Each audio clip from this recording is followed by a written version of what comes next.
Olá, tudo bom? Hoje eu gostaria de falar um pouco sobre a língua japonesa, mais precisamente a sua escrita. Mas antes de entrar neste tema, eu gostaria de fazer uma pergunta. Quando eu falo sobre o Japão, que tipo de coisa passa pela sua cabeça?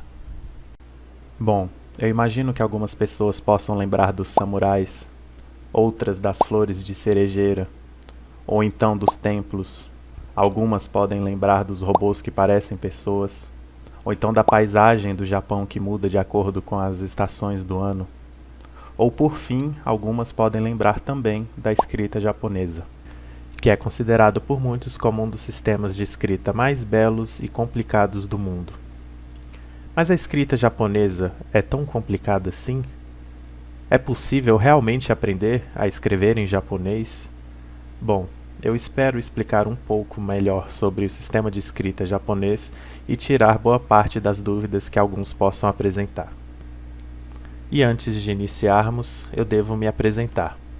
Olá a todos novamente, me chamo Joshua, sou aluno do curso de Língua e Literatura Japonesa da Universidade de Brasília e estou atualmente no meu último ano de curso. E este que está comigo é meu grande amigo Lino. O Lino prefere não se manifestar durante o vídeo, mas eu acredito que ele irá ajudar em alguns momentos. E agora daremos início. Bom, como muitos sabem, o Japão é um país insular que fica localizado no extremo leste asiático. A capital do Japão é Tóquio e possui aproximadamente 127 milhões de habitantes, e tem como língua oficial, obviamente, o japonês. A língua japonesa é conhecida por utilizar formas de grafia diferentes em sua estrutura de escrita. Entre elas se destacam três: o kanji, o hiragana e o katakana. Agora vem a pergunta: como o Japão veio a utilizar três formas diferentes de grafia? Bom, inicialmente, o japonês era uma língua ágrafa, ou seja, não tinha um sistema de escrita definido. Era apenas uma língua falada e nunca escrita. Este cenário mudou quando o Japão entrou em contato com a China e adotou seu sistema de escrita, os famosos ideogramas chineses, ou kanji. Este primeiro contato com a China e a língua chinesa teve início em algum momento entre os séculos I e IV. E como podem imaginar, utilizar apenas os ideogramas chineses, os kanji, não servia por completo para o japonês. Afinal, são duas línguas diferentes. Por conta desta necessidade, o Japão desenvolveu a partir do kanji mais dois tipos de grafia, o hiragana e o katakana. Com isto, eu imagino que nós temos mais uma pergunta. O japonês então utiliza estes três tipos de grafia ao mesmo tempo? A resposta é sim. O hiragana, o katakana e o kanji são utilizados ao mesmo tempo no sistema de escrita japonês. Para entender melhor um pouco, aqui está um exemplo de texto em japonês.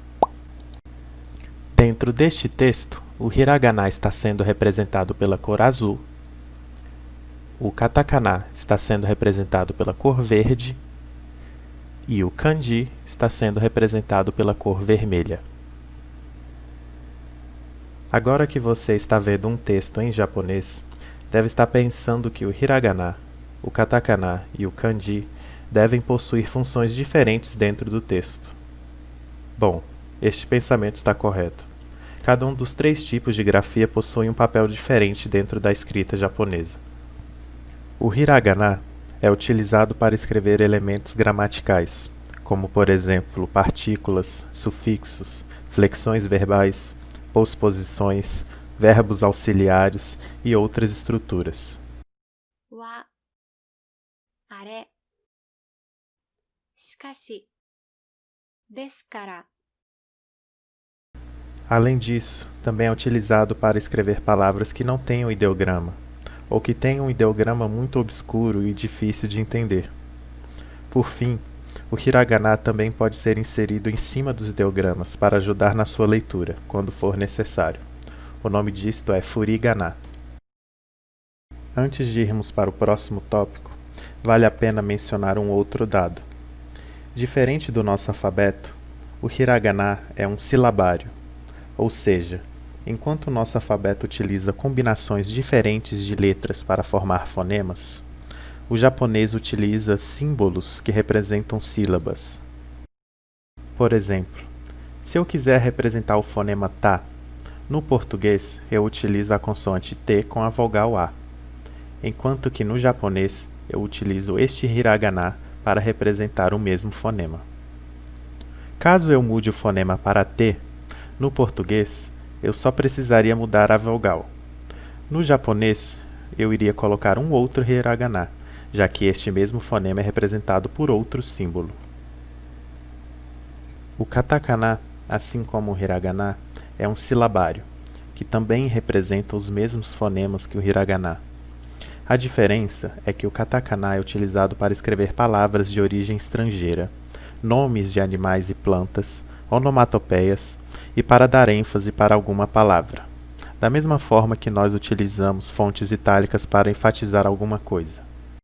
コンピューター、ブラジル、熊、ワンワン。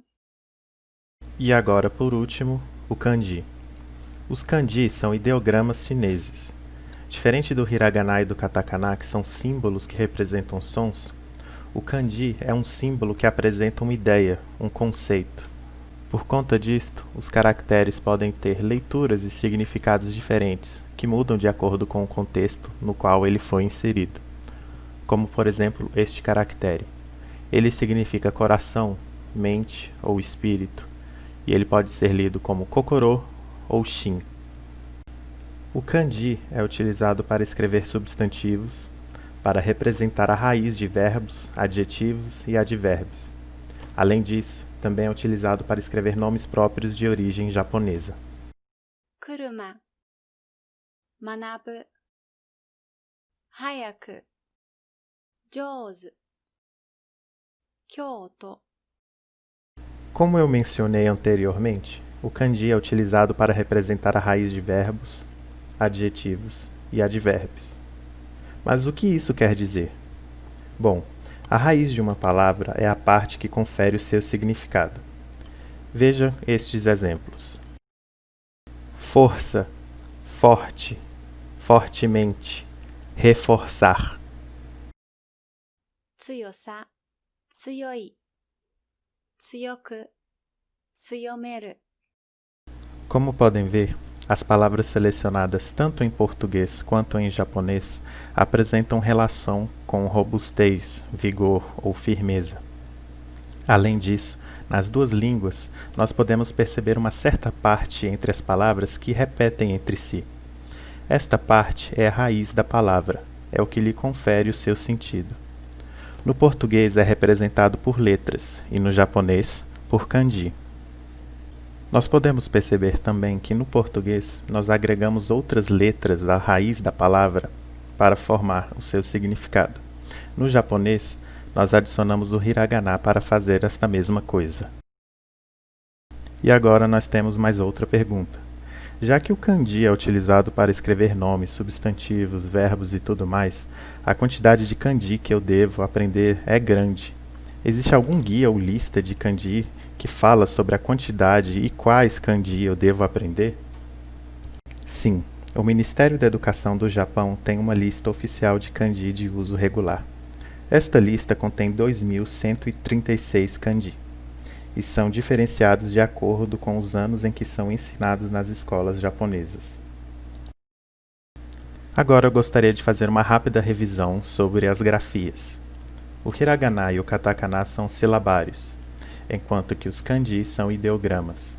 O hiragana é utilizado para escrever elementos gramaticais, palavras com kanji obscuro e ajudar na leitura dos kanji. O katakana, por sua vez, é usado para escrever palavras estrangeiras, nomes de animais e plantas, dar ênfase e para escrever onomatopeias. O kanji é usado para escrever nomes próprios, substantivos, adjetivos, advérbios e verbos. Agora, eu aposto que alguém deve estar pensando: não precisa disso tudo. É só tirar o kanji e o katakana e escrever tudo em hiragana. O hiragana já é usado mesmo para ajudar na leitura dos ideogramas e para escrever algumas palavras? Além disso, 2.000 caracteres é muita coisa para aprender. Bom, eu entendo esta linha de pensamento. O Lino também não gosta de kanji.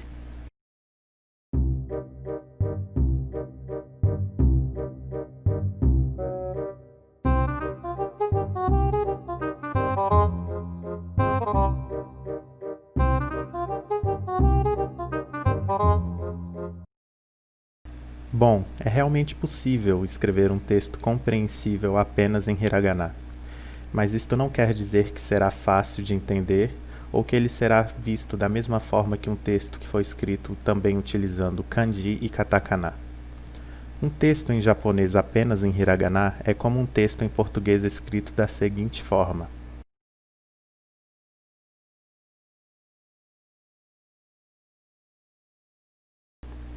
Você consegue entender, mas sente falta de diversos elementos neste texto, além de sentir dificuldade de compreender rapidamente a mensagem, certo? Bom, acredito que desta forma ficaria muito melhor.